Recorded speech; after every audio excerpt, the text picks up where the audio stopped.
First inspiration by Jose Rizal. Why fall so rich a spray of fragrance from the bowers of the balmy flowers upon this festive day?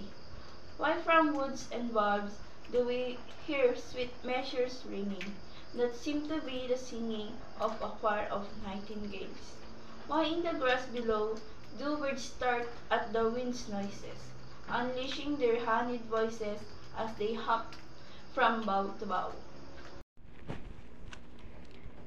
This poem is all about how nature seems to join in our celebration. This poem notices how everything feels more alive and beautiful on a special day. They start by wondering why the flowers smell so amazing, like the earth itself is happy about the celebration.